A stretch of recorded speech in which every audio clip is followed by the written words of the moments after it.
ஓசூரில் தென்னிந்திய அளவில் நடைபெற்ற கராத்தே மற்றும் குங்கும்பூ போட்டிகள்.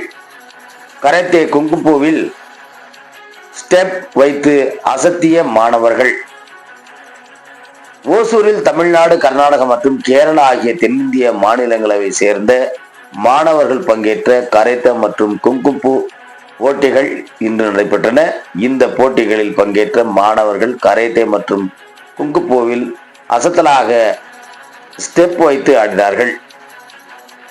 கிருஷ்ணகிரி மாவட்டம் ஓசூரில் school of martial arts trust சார்பில் தென்னிந்திய அளவிலான கராத்தே மற்றும் குங்கும்பூ போட்டிகள் இன்று நடைபெற்றன. தமிழ்நாடு, கர்நாடகா மற்றும் கேரளா ஆகிய 3 மாநிலங்களை சேர்ந்த 500க்கும் மேற்பட்ட மாணவர்கள் இந்த போட்டிகளில் பங்கேற்றனர். 5 வயது மாணவர்கள் முதல் 30 வயது வீரர்கள் வரை போட்டிகளில் பங்கேற்று விளையாடினார். இதில் சிறப்பு விருந்தினராக பெங்களூரை சேர்ந்த 8 வயது டோன் பிளாக் பெல்ட் பயிற்சி நிறுவனர் மற்றும் தலைமை தொழில்நுட்ப இயக்குனர் யோஷி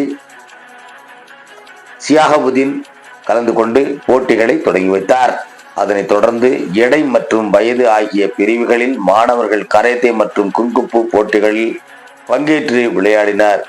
இந்த போட்டிகளில் 5 வயது மாணவர்கள் உட்பட அனைத்து வீரர்களும் கராத்தே மற்றும் குங்கும்பூவில் பல்வேறு ஸ்டெப் வைத்து விதவிதமான ஆட்டங்களை ஆடி அசத்தி தங்களது திறமைகளை வெளிப்படுத்தினர். மாணவர்களின் திறமைகளை பார்த்து அங்கிருந்த பார்வையாளர்கள் மற்றும் அவர்களின் பெற்றோர்கள் அதனை ரசித்து கைகளை தட்டி உற்சாகப்படுத்தினர்.